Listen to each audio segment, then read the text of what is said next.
Space, the final frontier. It contains wonders more incredible than we can possibly imagine, and terrors to freeze your soul. And as it turns out, a lot of ridiculous antics, such as how my ensigns accidentally glued the captain to his captain's chair after boiling some Talaxian peanut butter on the warp manifolds. But every event causes ripples throughout our universe, as well as the universe of everyone's favorite sci-fi franchise. While we try to find the solution to our sticky situation, I've decided to plot an alternative route for tonight's episode and take you beyond the final frontier you know and love to boldly go where no Alpha Canon has gone before. I am, of course, Henry Janeway, and I am joined here by the captain himself, Jeremy. How you doing tonight, brother? Well, besides being stuck to my chair, I'd say I'm doing okay. Yeah, we'll figure it out at some point. Yeah. You know, Talaxian peanut butter. I didn't know it hollowed up like that when you, I mean, boil it. I think when you put anything on a warp engine, there's a good chance of it becoming sticky. Yeah, it's semantics, but we'll figure that out. And while we're busy figuring that out, I've decided tonight we're going to go ahead and take a little break from Strange New Worlds and dip into a little bit of beta canon. So, this being the third time that we have attempted to get this episode going, and the third time that I've asked this question, what are your thoughts on beta canon? What's your experience with it so far? Well, obviously, being the age that I am, there was quite a bit of time that beta canon was really all there was to explore.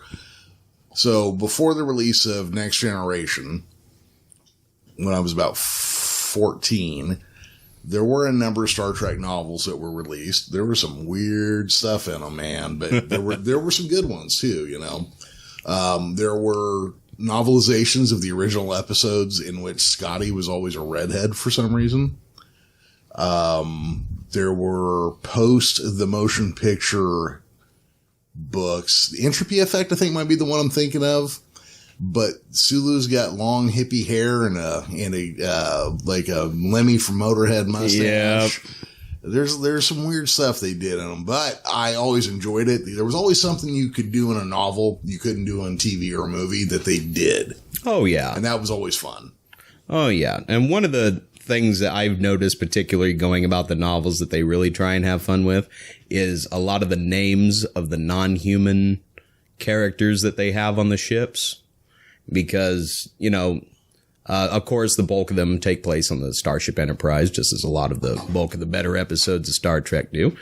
But they really, with the novels, they just will go all over the place. Oh, yeah. Absolutely. And they will go take a look at this completely innocuous research and reconnaissance vessel that's flung to the complete backwater of space and make a whole adventure out of their mission and their things that they have going on, and it all takes place in the background of the Next Generation or the original series or wherever it's set, and you'll have names that I'm not even going to try and pronounce because they just absolutely don't make sense on paper.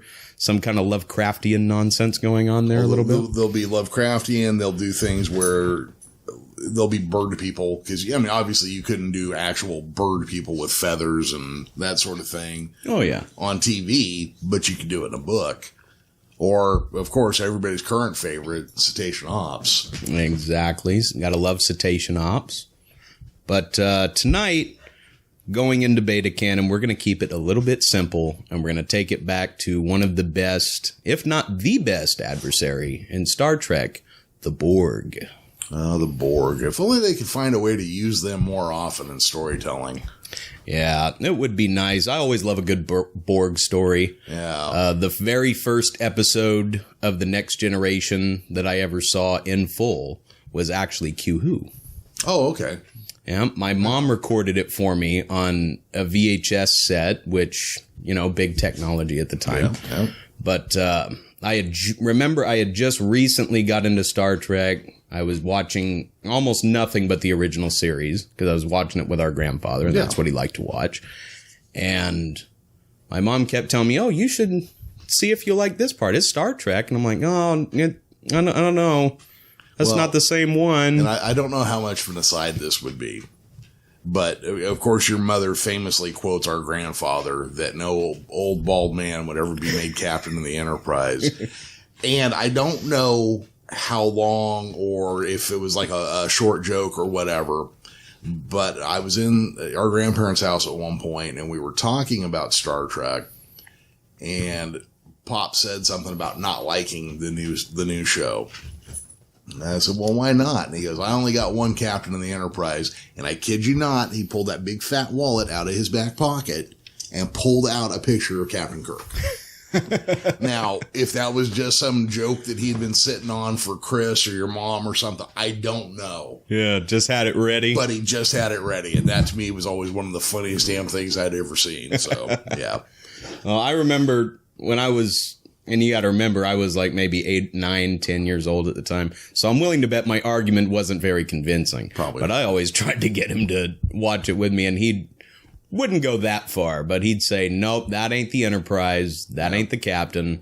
Turn the real stuff on. Now, to be fair, I felt the same way until season 3 of Next Gen. So I think looking back from where I entered the fandom and where I got into Star Trek and the attitudes of people that I ended up getting a hold of on forums and things like that, and it seemed to be kind of the big case. Pretty common.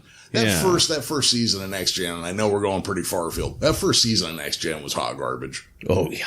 If it weren't for the fact that they killed their security officer partway into the first season, I don't know how memorable any of that would have been. Now, I actually think season 2 is pretty watchable, but season 3 is really where it hit its stride and really became its thing. And then, by season 5, 10 million people a week were watching it. Yeah. It really got big.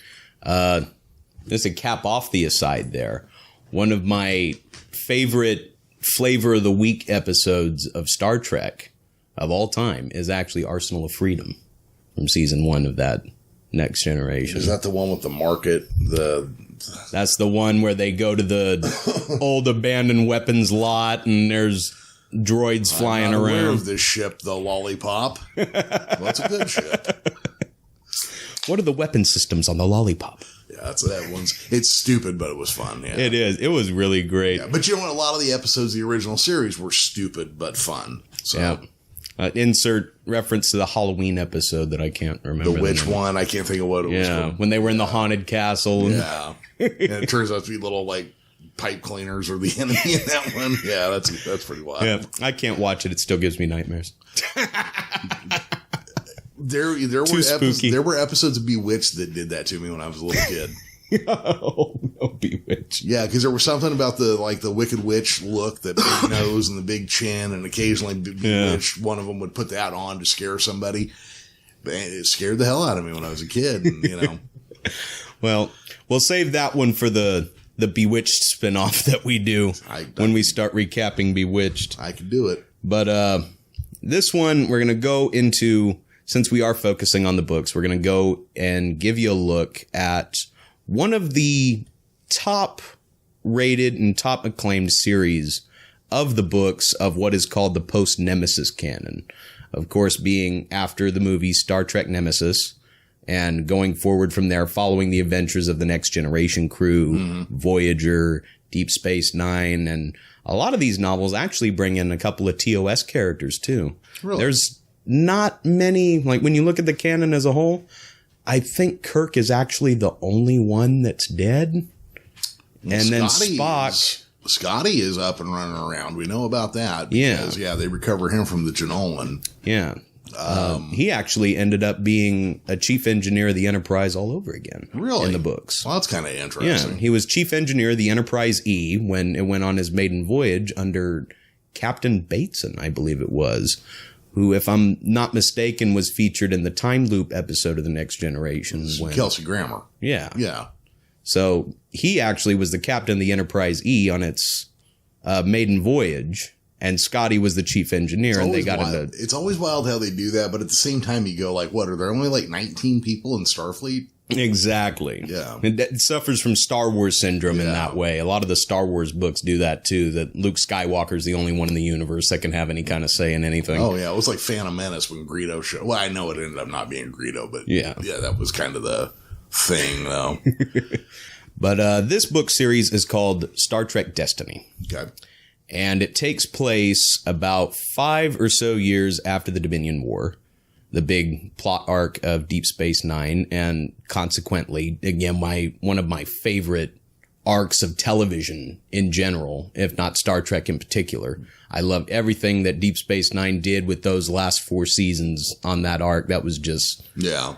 Sometimes when I go back to rewatch Deep Space Nine, I'll start in the middle of season 3, in the middle of season 4, the episode where they first are introduced to the Jem'Hadar, and I will watch straight through from there and just leave the first bit out, even though there's a lot of episodes in there that I like. Yeah. No, I'm the same way with Babylon 5. I'll skip the first season. Season 2 is where they really started hitting.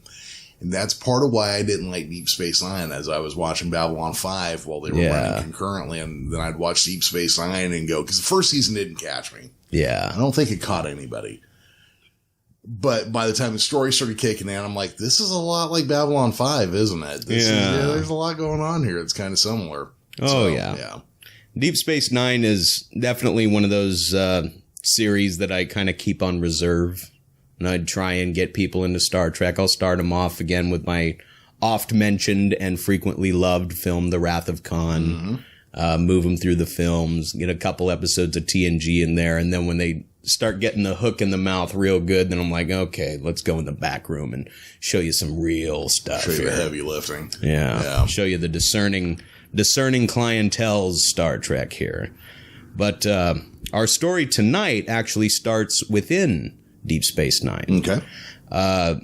Anyone who is a fan of Deep Space Nine will remember that there was an episode, and I am horrible with episode names if it has not been revealed already, but it was an episode where the Defiant ends up in the Gamma Quadrant around a planet inhabited by a colony of humanoids that is descended from them because some type of temporal anomaly happened that sent the Defiant back in time 1,000 years. They were stranded there, and they all ended up intermarrying and creating this civilization, and ended up meeting up with their progenitors 1,000 years later or so, and tried to keep them on the planet, because if they weren't on the planet, then the ship wouldn't crash. If the ship wouldn't crash, then none of them would exist. Predestination theory. Yeah. Trek time travel babble. Yep. Whole hour of it. Great episode, though. Cannot remember the name. But this takes place about a week afterward, where the crew of the Defiant find an abandoned hulk on an abandoned planet of an NX-class starship, the Columbia, which, when the Trek timeline, went missing over 200 years beforehand. Right. Jadzia Dax, whose second host worked with the ship in dry dock before her final mission, is super keen on investigating this wreckage and discovering how this ship, that could only get a capacity of warp 5 at best, ended up all the way in the Gamma Quadrant, crashed on an abandoned planet. And they're talking with each other. Jadzia is talking to Sisko and trying to figure out the logistics of salvaging this ship and possibly bringing it back to the station so that they can give it a proper look over, maybe put it in a museum. And Major Kira is super uncomfortable about it and claims that there's a bunch of ghosts inhabiting the halls. Superstitious people see superstitious things. Exactly. Yeah.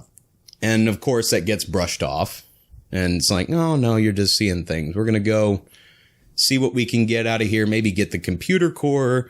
And while they're in the middle of planning out how exactly they're going to do this, Worf gets on the comms to everybody and informs them that a Jem'Hadar strike force is en route to their position and they need to leave now.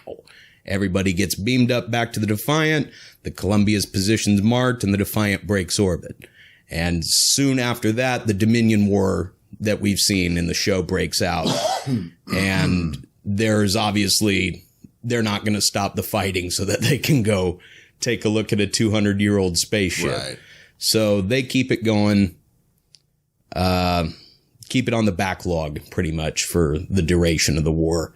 And after the war, they'll still be rebuilding, so they don't exactly have the manpower to just send somebody over to go take a look. Yeah. Voyager comes home. Nemesis takes place. We all get to see what goes on with that in the films.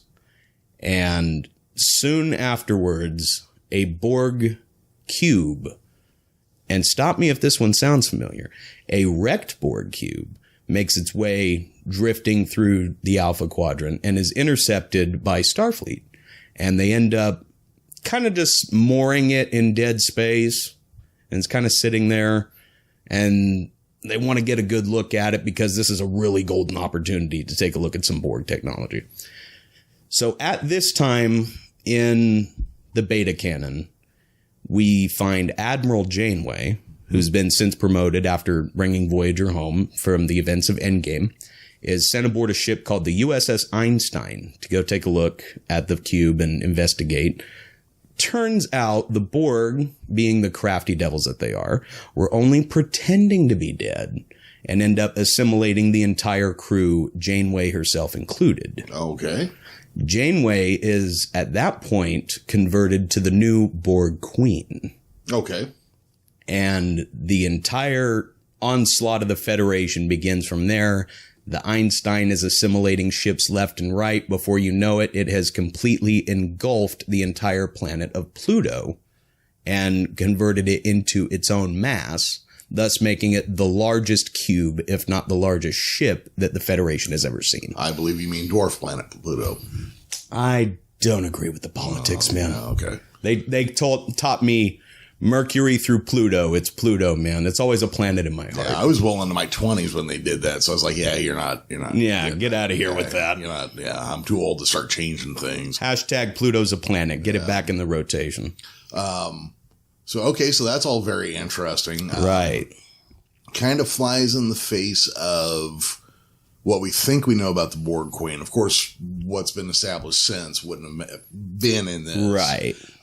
And this is not the first Borg Queen that has been created in the Alpha Quadrant at this point in beta canon either. Okay. And there was actually a plot point of the first post-Endgame Voyager novel where one of the high-ranking admirals that is responsible for taking this Delta Quadrant Borg-infused 7 of 9 souped-up technology and all of this future stuff that then Admiral Janeway, but the future version because time travel, right, brought back for the episode Endgame, responsible for stripping the ship of all this tech and finding out how they can adapt it to the rest of the fleet, has some kind of goal in mind that she wants to use the technology to implant herself with Borg implants and become the new Borg Queen, and ends up setting up shop inside of Federation headquarters and gets access to pretty much the entirety of their database like that. And Voyager has to kick into gear and stop that from happening too. And if I'm not mistaken, I believe there was actually one more incident that was very similar to those lines that happened between then and now. So we're looking at a total of 3 monarchical takeovers of the collective at this point. So just keep in the spirit of beta canon, here are some beta canon things I remember or I have come across about the Borg. 1, Voyager was Borg, an early version. There's a book that William Shatner, quote unquote, wrote with Judith and was it Garth Stevens? I can't remember their names. I think you're on the right point there, though. It's a married couple who wrote Star Trek books together and quote unquote wrote one with William Shatner, where Kirk is revived by the Romulans with help from the Borg, and then when Spock goes to mind meld with a Borg or with Kirk or something, it's revealed to him that Voyager was Borg. I always thought that was an interesting idea. Yep. And then the other one was there was almost an episode of Enterprise where Alice Krieg would have played a scientist who discovered some of the Borg technology that was left behind from the First Contact movie. Right. Who went on to become the Queen of the Borg. That would have been an interesting episode. That would have been interesting. There was also a video game where it was going to be revealed to be a Vulcan scientist who discovered the Borg early on, and she went on to become Queen as well, or Queen instead. Yeah, that was, I want to say Legacy? Yeah, I don't think the game was finished. Yeah. I think it was just... No, it was finished, all right. Oh, it was finished. It was. That was still a game that I actually want to play. I believe it came out on PS2, Xbox, and PC.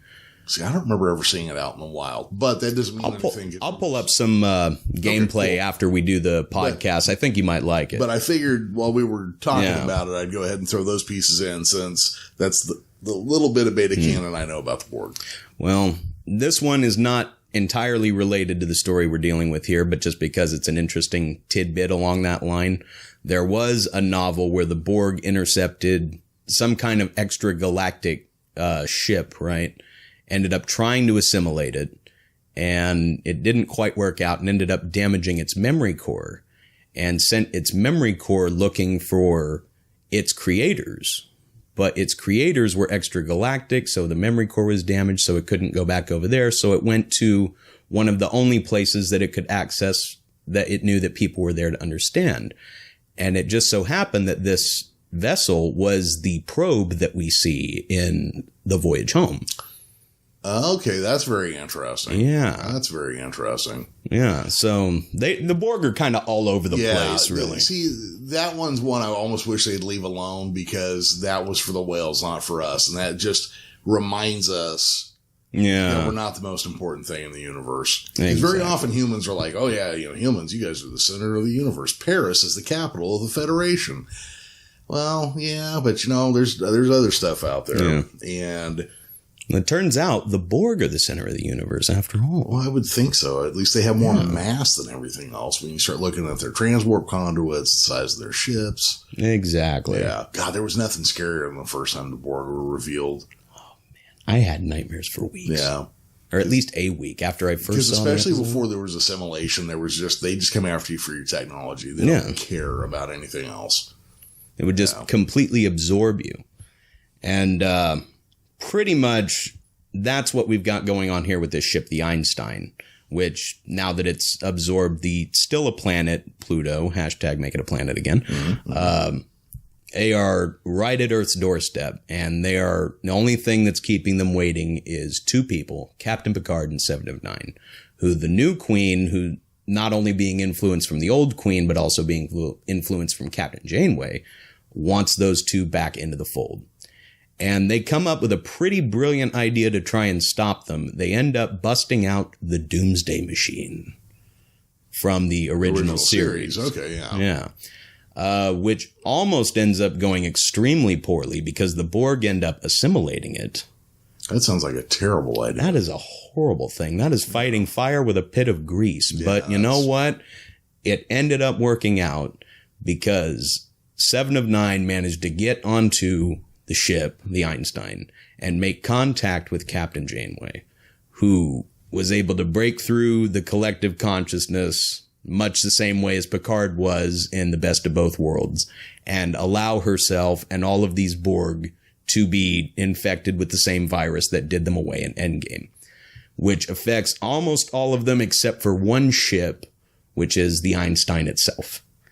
And whether it was because it had been pre-programmed before all of this had happened, or whether it had taken that from Janeway's consciousness and her ideals and her strong belief of what the Federation stands for, they ended up setting out in a completely blind direction towards the Beta Quadrant and started broadcasting a weird combination of the classic Federation motto and the Borg motto, which is to explore strange new worlds and assimilate them, to seek out new life and new civilizations and assimilate them, and to boldly go where no Borg has gone before and assimilate them. Yeah. So that ends up putting the Enterprise, because there is no other ship in the quadrant and everything else isn't going to be delivered till Tuesday. Right. On a 2-month-long excursion all over the quadrant looking for this ship, and finally they managed to destroy it. But as they destroy it, the Borg begin the most massive attack that they have ever begun on the Federation. All-out slaughter. They're not interested in assimilation anymore. Starfleet and the Federation, and indeed the entire Alpha Quadrant, has become such a bug in their side that they are completely done with it, and they say, you know what? They say, you know what? Fine. You don't want to join us? That's fine.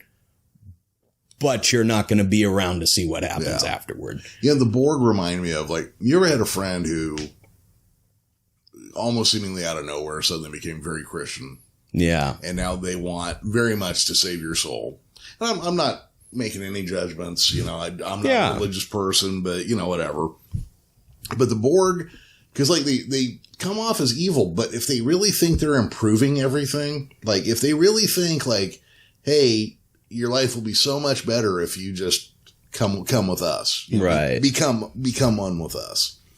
Then they become even more terrifying, because now not only are they just the ultimate consuming thing, they're true believers on top of everything else. Yeah. And fanatic true believers are terrifying. Yeah. I had a colleague that I used to work with at one of my other jobs who was definitely on that same level, and it caused more than a little stir at the lunch table when he would just kind of spit out little blurbs that nobody really asked about, and everyone went, okay, what are you talking about here? Yeah, what are we on about exactly? Yeah, what's going on here? And, you know, it's that thing. I don't mind that somebody else gets into something. Yeah.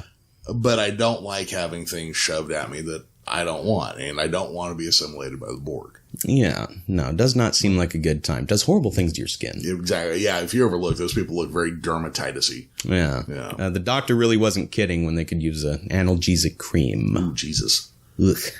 With this all-out invasion, they are looking for any kind of anything that they can use to hold back the Borg. They have the transphasic torpedoes and the adaptive shielding that they got from Voyager coming back, but they don't want to press those into service too much, because a little too much of it, and then all of a sudden, as with the Borg, it's theirs now, and now they're using it on you. And if it's a weapon that can take out an entire cube in one shot, imagine what it's doing to a Federation starship. Yeah. Nothing good. So they are looking for ideas all over the place.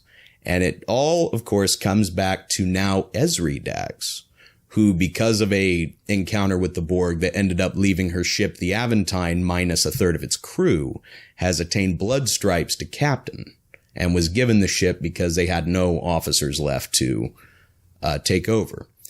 So Ezri remembers a report that her predecessor filed some years ago before the Dominion War concerning this ship, the Columbia, in the Gamma Quadrant.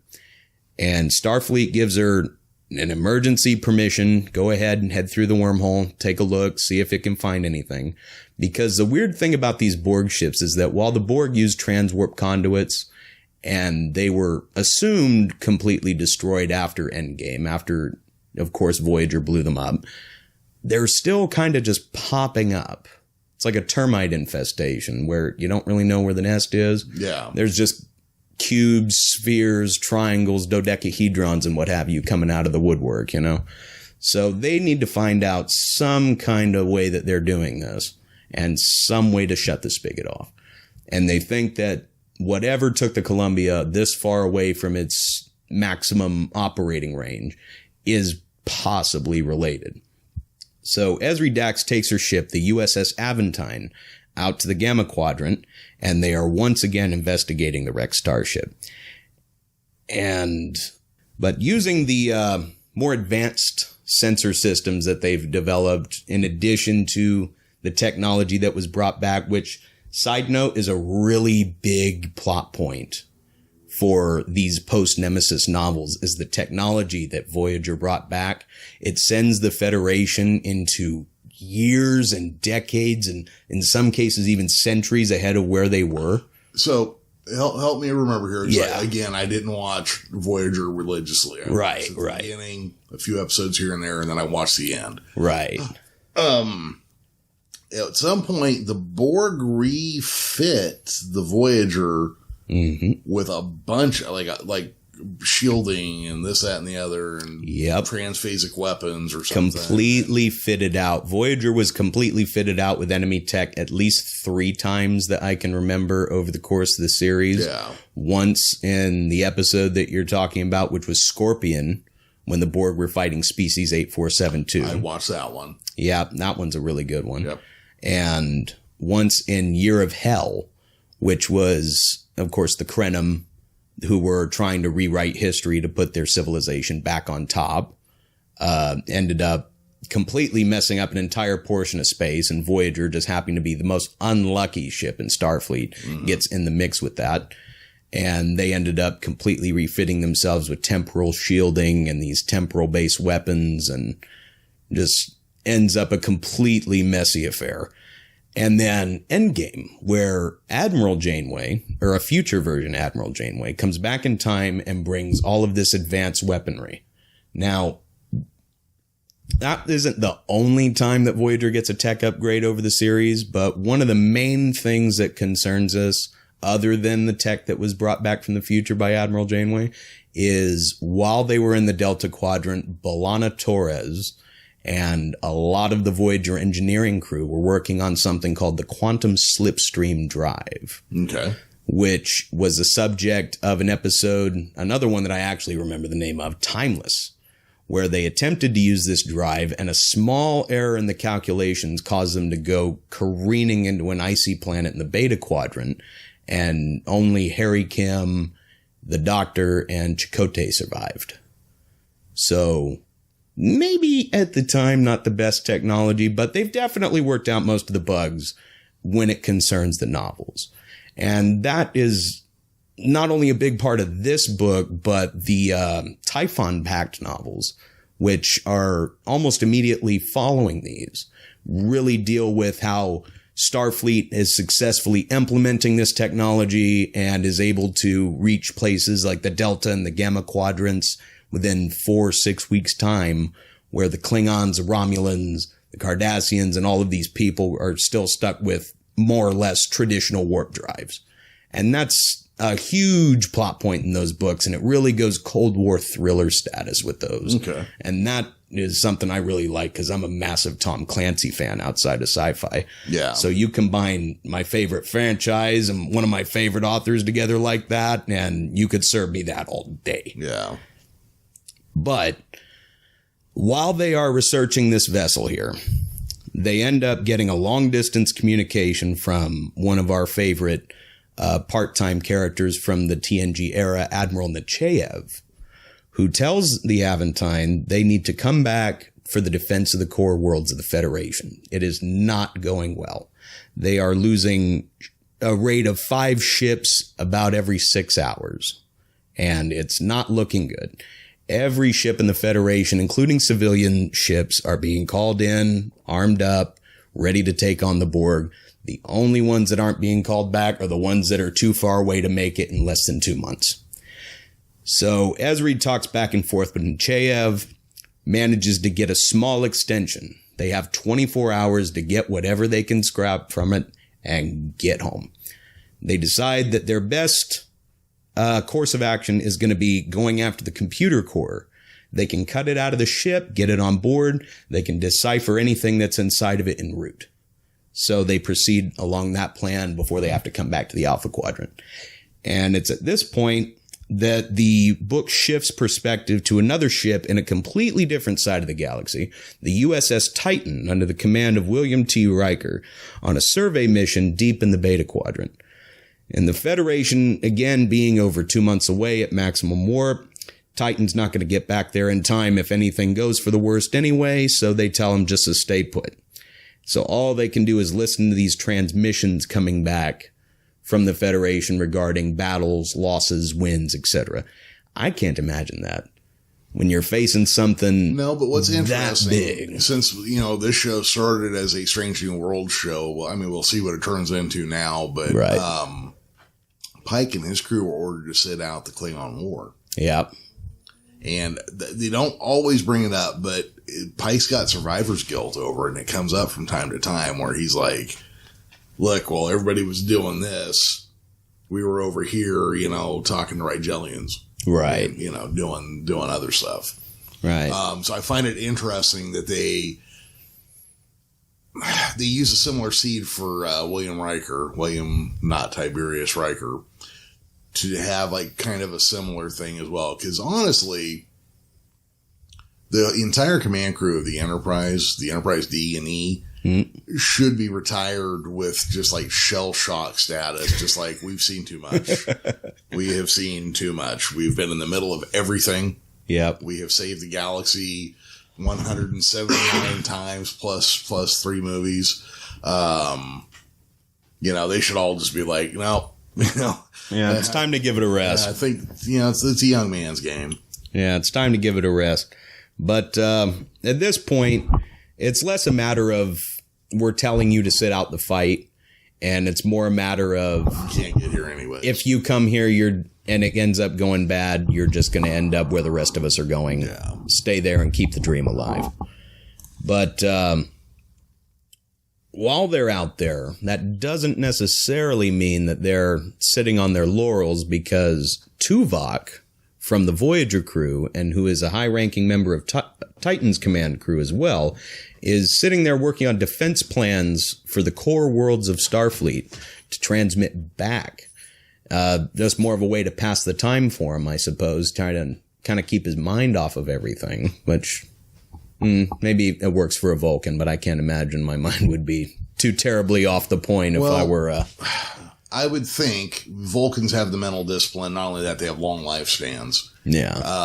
So, I mean, like a 5-year war for a Vulcan probably isn't that terribly long. Yeah, probably more just a drop in the bucket. Yeah. But in addition to working up these defense plans, he's trying to do what many people in the Federation proper are trying to do right now, which is try and anticipate the next points of attack that the Borg are going to go for. It all kind of seems to come at random. And again, there's no signatures telling where they're coming from, giving an early warning notice or anything. They're all just coming out of the woodwork. So they have no way to really decipher when or the next attack is going to be coming. And at a staff meeting discussing a high rate of tri-quantum waves that they have been detecting in the sector, which is a telltale sign of Borg transwarp signatures, it's discovered that while these waves are similar to those created by the Borg, they're not exact, just enough to kind of throw the whole thing into doubt. And the Titan, while investigating these waves, also discovers a very strange discrepancy with a star that they had mapped almost 250 years ago by old Federation standards. A star that was visible in the night sky with the proper telescopes and everything on Earth, but about 150 years prior started to dim, and 50 years prior was almost completely invisible. So something sketchy's going on over there. And they decide to move to investigate, and they are picking up little bits of information about all of these subspace anomalies as they're going on. And elsewhere on the Titan, Deanna Troi and Will Riker are dealing with some family issues. Because it seems that after one of the last away missions that Deanna Troi went on, she was exposed to this unique kind of radiation that has completely messed with her biology. And she has a kid in utero right now whose life is in very big danger because there's not enough instruction going back and forth, to be able to help grow the kid and actually form into a healthy baby. And the chief medical officer of the Titan recommends a termination. She does not want to do that. Will doesn't know what he wants because he didn't expect to have to deal with anything like this. And there's a lot of interpersonal drama in between those two on that ship. And for the sake of both brevity and also giving our audience something to dig into when they actually, if anyone actually picks up this book and decides to give it a go, which, by the way, you definitely should 100% recommend it if you haven't already. But for the sake of giving everyone a chance to dig into something over there, I'm not going to touch too much on the interpersonal that's going on in this novel, if not for any other reason than that, because a lot of it involves a lot of those Lovecraftian, non-Euclidean names that I can't quite get my tongue around. So at the risk of sounding like I'm having a seizure on air, I won't bother. I got you. But aboard the actual main character of the galaxy, the Federation Starship Enterprise, Jean-Luc Picard and Beverly Crusher, who at this point in Nemesis canon have actually married and are expecting their first child to come on the way. Good God. Yeah, everybody's getting it, man. Well, just look, there's a certain point where it's dangerous to have children. Now, I think that's around 70.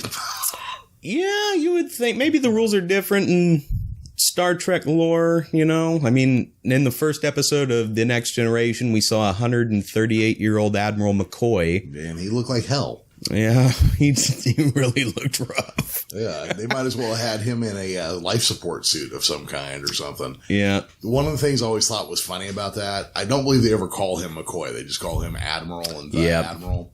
Secondly, you know as bloody well as I do that Leonard McCoy retired the moment he got a chance to get out of Starfleet. Oh, yeah. He was not stick done. around and become an admiral. He was done. Yeah. Although Beta Canon has him with not only a more lengthy career, but also military service during the aforementioned Dominion War.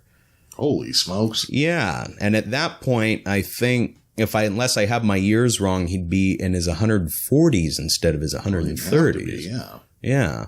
So, I mean, also at that point, Uhura was also an admiral working for Starfleet Intelligence. So, again, pretty much everybody but Kirk and Spock was involved in that one. But that's some fan service-iness right there. Oh, man, big time. Yeah. But, you know, we stand for it. Whatever. It's all good. It's fun. But fine and fun. But Picard and Crusher are looking at an ultrasound of their first child, the first time that they've looked at it. Which, you know, for any first-time parent, I wouldn't know.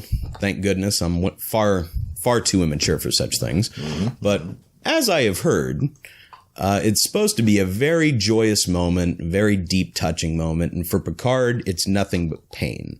Because while it's only Beverly and him in the room, he is only one among thousands. The voices of the collective have been pounding at his head ever since the whole start of this affair. And it has not slowed down. And where the Queen used to call out with calls of seduction and trying to get him to join the collective, come back to us, Locutus, come back. Now it's all spite. And all he can hear is, we're coming for every last one of you. Enjoy that look at your kid now, because soon he'll be dead. Your wife, you, everybody you know. So this is this is going to be a little off again. Yeah. As far as I can tell, and I everything I've ever read afterwards or seen afterwards, the moment they got Jean-Luc Picard back from the Borg, and the moment they beat them, he should have been forced to retire. You would think. I get that he is now one of the most valuable members of Starfleet, having mind melded with Spock and Sarek, and lived a whole other life on a planet where you play the flute for fun. And that thing with the Borg, and they knowing, and they reference it in First Contact. They don't trust the captain of the Enterprise. Then he shouldn't have been the captain of the Enterprise. Yeah, that's kind of a big assignment to give somebody that you don't really trust. Yep. It's like giving an addict your keys or something, telling him not to touch your car almost. Yes, Commander, I understand. I have always found it. Look, I love Picard. This isn't like an anti-Picard thing. Oh, yeah. This is just me, like, you telling me that all he can hear is the voice of the Queen, who used to be seductive and now it's vicious. He has no business running the flagship of the Federation. No. Yeah. And as this series goes on, if you'll remember from First Contact, one of the big plot points of that movie was how he took it so personally, what the Borg were doing, that it almost blinded him to the point where he was willing to sacrifice his entire crew just to beat them. Yeah. Because they're not going to take the Enterprise. They're not going to lose the Enterprise, not while he's in command. Yep. And over the course of this series, we definitely see that version of Picard come back. Yeah. And do you watch Red Letter Media's videos at all? Did you see their takes on the Star Wars movies and the Next Gen movies? I tend to watch a lot of those kind of videos. If I had seen a clip of it, I'm sure I'd be able to tell you if I did or not, but that's kind of what I spend my time on. Is I'll have those videos playing in the background while I'm working in my shop. So definitely check them out. If I remember, and when I send this off to Will to go up to YouTube and everything, I'll try to remember to link them in. But they are very much of the opinion that the Picard on the TV series and the Picard in the movies are not the same character. Really? Yeah. They are written so differently from each other Yeah. Because of Picard in the movies, he's always willing to violate Starfleet rules, and we'll take the badge off and we'll go do this. And Yeah. Picard, much like Kirk, so by the book. At least Picard in his later years, he was a little more of a hothead when he was younger. Yeah. So by the book. So he is Starfleet through and through. Yep. The Picard in the movies, he's a little loosey-goosey. Oh, yeah. Maybe it's just when those Starfleet captains reach a certain point that they tell them, give them the other rule book and say, you know what? You've been here long enough. We'll trust your judgment call in the after the fact. Forgiveness over permission. Go ahead. You know? I got a message on YouTube today. I don't remember which one of our videos, but a guy wrote in. He's like, hey, because I said that just as part of being the captain of the Enterprise is you violate the Prime Directive. This guy comes in and he goes, Captain Archer never did. Of course, there was no Prime Directive when he was captain. And he goes, and 7 and 9 hasn't yet. I was like, yeah, but give her time. Yeah, give her time. She'll go for it. I just love that he put it out the Archer one, and then immediately he puts in there himself. He's, of course, it wasn't a thing yet, so, Well, as I recall, they actually wrote a article in the original Captain's Handbook, which specifically states that you cannot be played by Scott Bakula. Really? Yeah. I wouldn't be surprised by that. Oh, yeah. Totally. I wouldn't be surprised by that. Again, it's that thing that, like, if there's any danger of being taken over by a time traveler, and I'd say being Scott Bakula, you're better than 50-50. If there's any danger, you should not be captain. Over the same principle as we're talking about here. But the Enterprise, while they're dealing with this little happy moment here, is en route to a planet called Ramadas 3, answering a distress call. And once they arrive there, they find a single Borg cube in orbit of a planet that looks a little bit more like Mustafar than it should. Okay. Everybody on the surface is completely gone. The world has been bombed to slag, and the Borg are taking their sweet time absorbing all the orbital stations and weather satellites and things like that for raw material.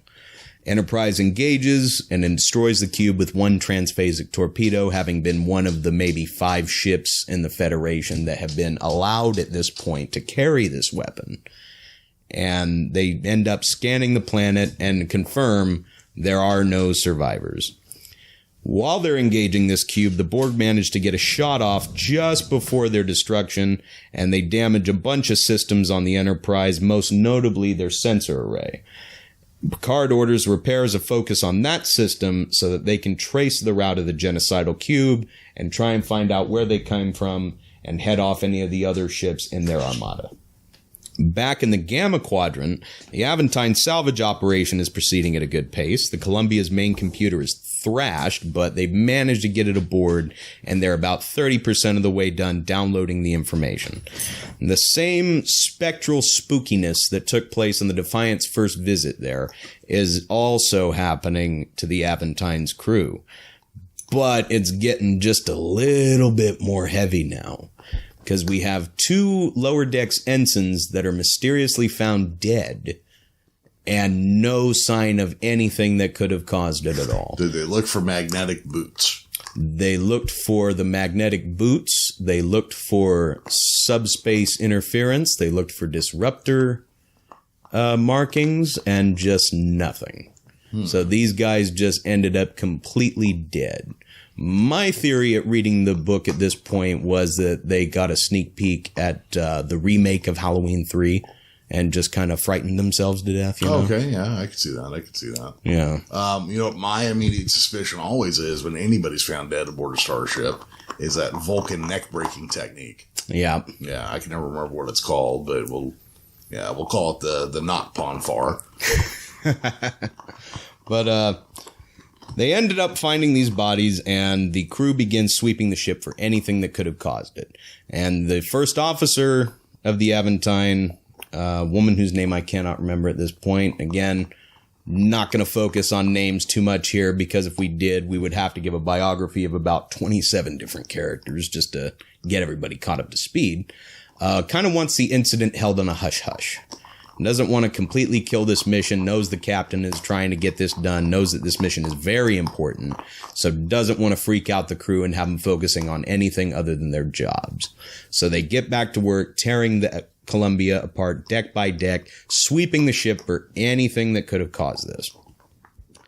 And after we get that little scene, we come back to the Enterprise, which at this point has had their sensor grid mostly repaired and is mostly ready to jump back into the fight.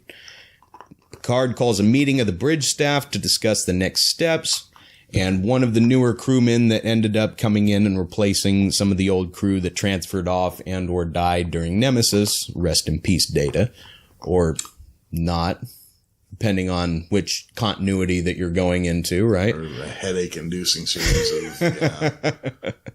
That's another thing in Beta canon, too, because they have points where Data is alive and well and brought back and everything was fine. He was loaded into B4's body and he's just pressed back into service as normal. And there's other bits of canon where he remains dead and they just kind of go forward with it from that and introduce new characters and kind of, oh, that Data, he was so funny. Yeah. I miss his cat. Was there one where he was resurrected in a human body? I'm not talking about Picard, but more human, like a humanoid. If there was, I have not read it. Okay. But it would not surprise me. Then I think that might have been a thing, like a parallel universe thing. Yeah. Because in one, it was a Q thing, and Trelane was involved. Yeah. And they go to a universe where Jack Crusher is the head of the Enterprise, and Data is a humanoid instead of an android, so he's an artificial human. Yeah. With like normal skill. Okay, I think that's what I'm thinking of there. Yeah, something like that. I haven't read it if it is a thing, but if it is, I want to read it because that sounds actually really cool. But one of Data's replacements, the one that concerns us here, it recommends that the Enterprise set course for a system called Corvat, because that is probably a next target for the Borg. Picard says, well, probably a next target is a little bit worse than definitely the next target. So why are we heading here when we don't know where they're going to strike next? And he's simply given the reply of, it's the only one the Enterprise could reach in time if it is.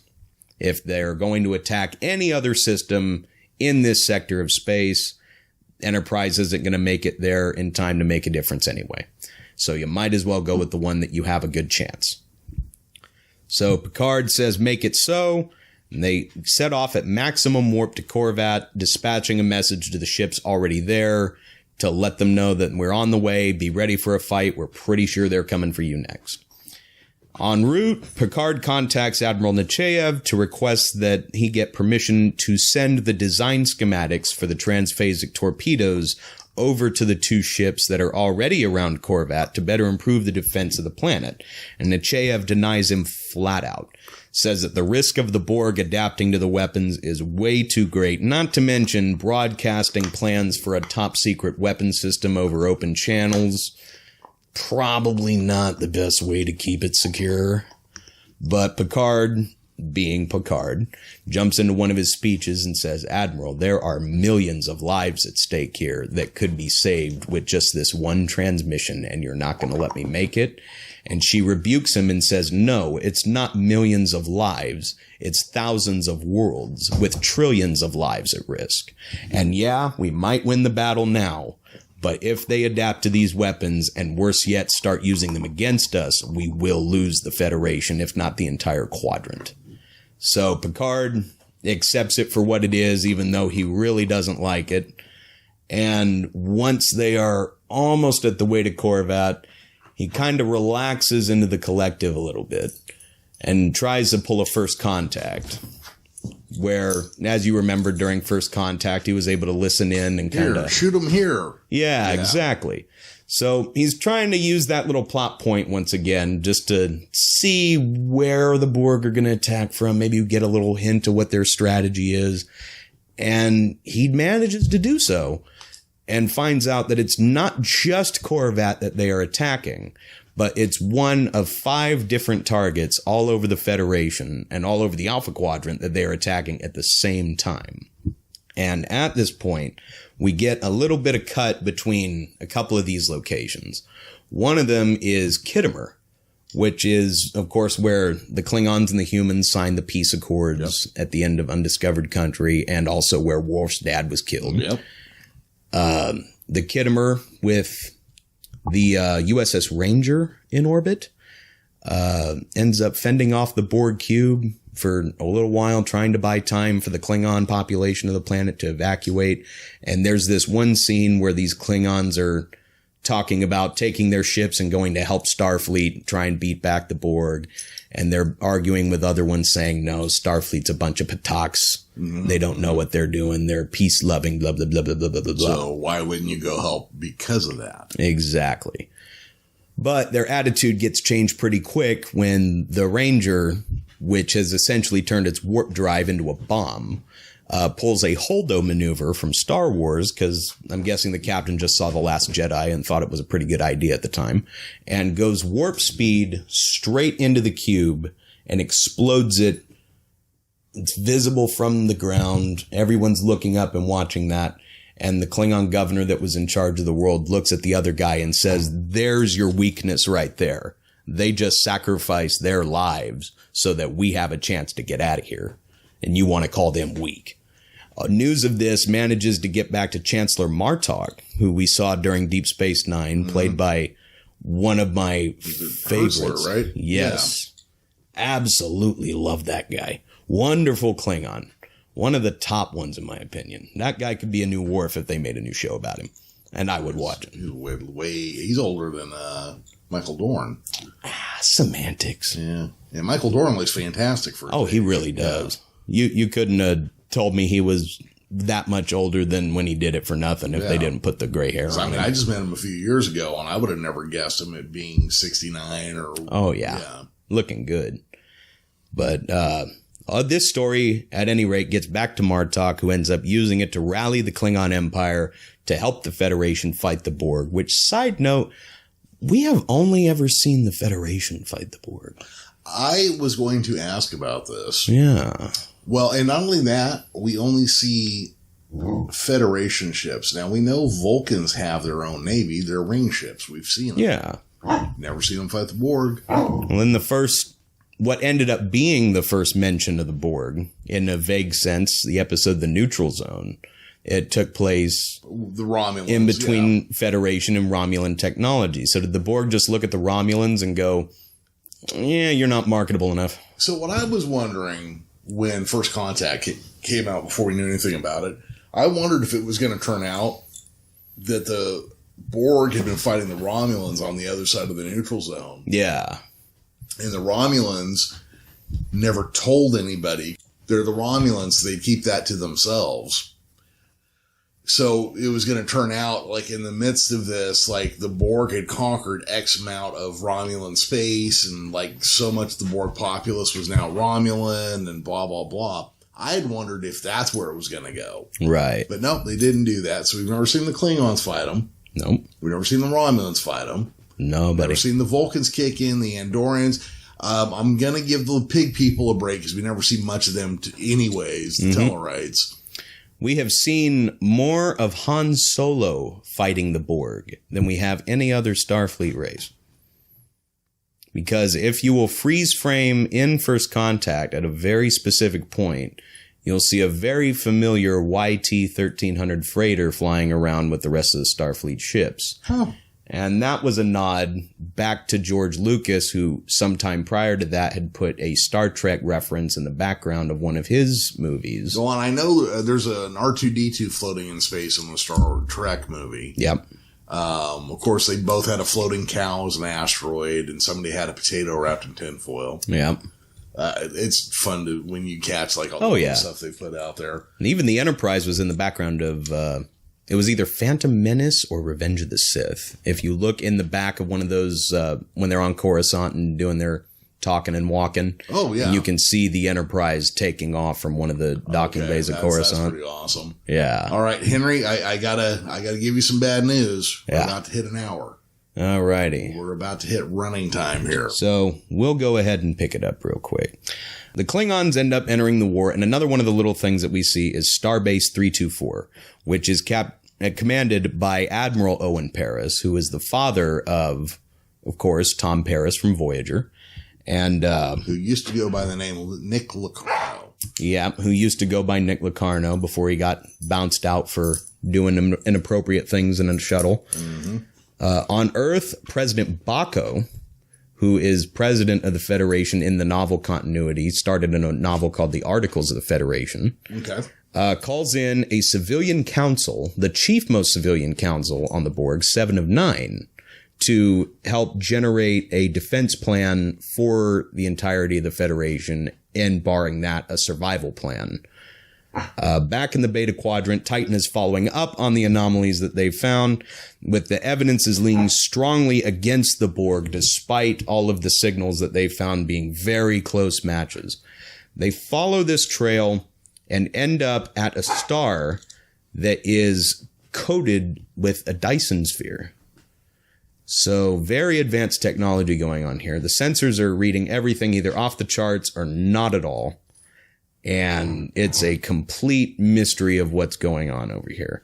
Until 2 aliens end up popping aboard the ship and are escorted by Captain Erica Hernandez, who is in Alpha Canon as well as Beta Canon, the captain of the NX-class starship Columbia. And she's certainly not looking 200 years old. Okay. So that's how that tied back over to there. In the Gamma Quadrant, the Aventine ends up finishing up what they can of their investigation, bringing back their away teams, and discovers that whatever was murking people on the planet has now come to the ship, with several crew members receiving injuries and or fatalities.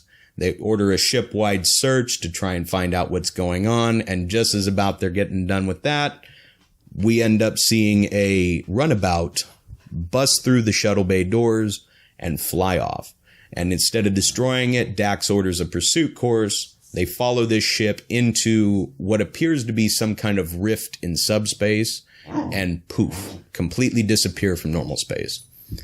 The Enterprise manages to get to the planet that it was trying to defend while all of this is going on. They manage to just barely fight off the Borg at the loss of only 1 ship out of 3.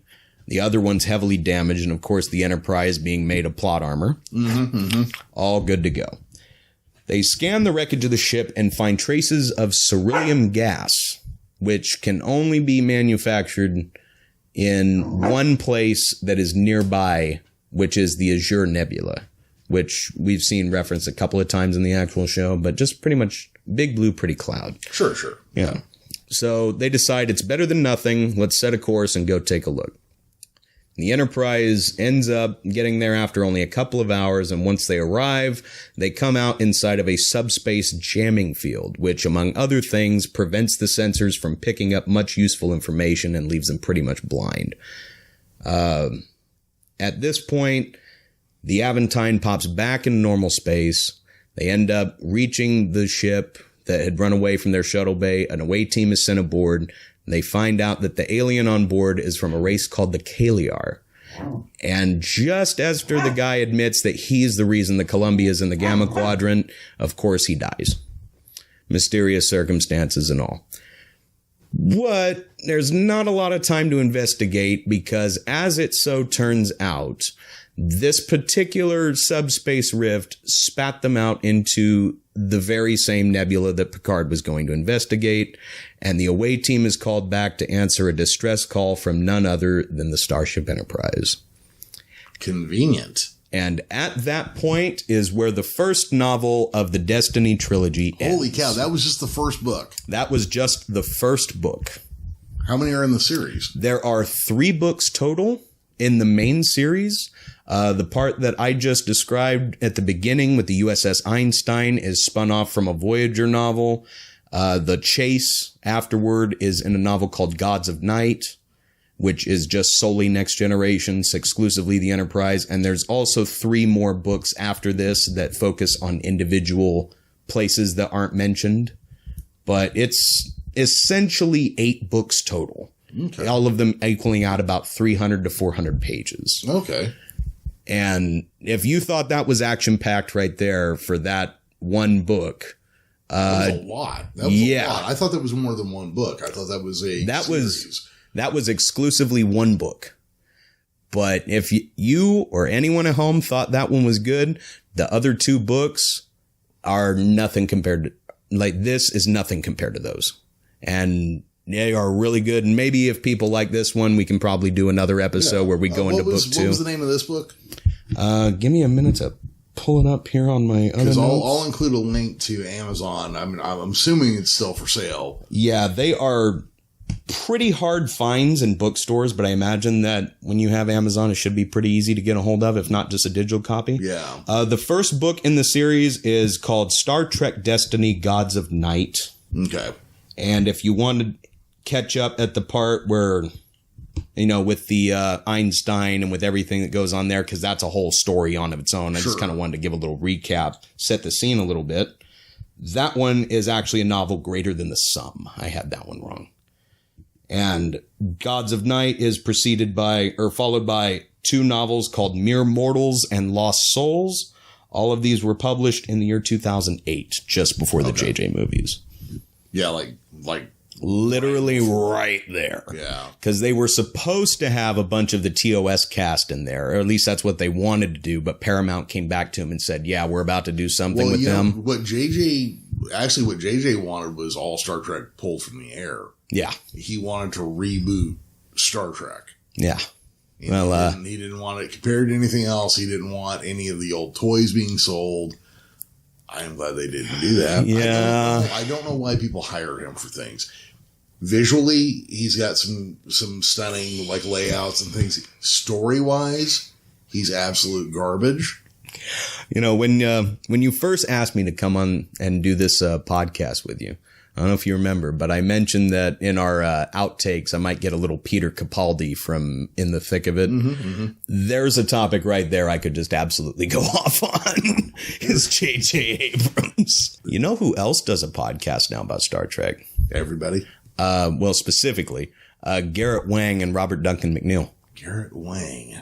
Ensign Kim and Lieutenant Paris, What I love is that you can say Ensign Kim and it just applies to his entire career. I think it actually does, even in the novels too, for the most part. Hey, Harry, you want a promotion? Yeah, I bet you do. I bet you do. Everybody else became a captain while they were over there in the Gamma Quadrant. Not you, pal. Why don't you shine my shoes? They ought to put him on lower decks, man. I think he would. They could make a whole episode out of that one. Funny, That'd be great. So we have gone way over time on this one. Yeah. Time flies when you're having fun, though. Yeah, but it's been cool. It's been fun. I think this is the format we should record in from now on. Mm-hmm. At least for the time being, until we get everything else worked out. Oh, yeah. So you're in charge of this episode. Why don't you take us on home? All righty. I actually don't have a good one, man. All right. The best one I can give you is stay watching Star Trek. And if you haven't already, get to reading it, because reading's good for you. It is. Reading is fundamental. And unfortunately, PBS will sue us if we put the Reading Rainbow song in here. So Well, just remember LeVar Burton's watching you as well. Yeah, exactly. All right, everybody. For myself, Captain Jeremy Vilmer, for our chief transporter, or actually our transporter chief, Henry Janeway, and my number one, Commander Dog, live long and prosper, peace and long life. May the Force be with you.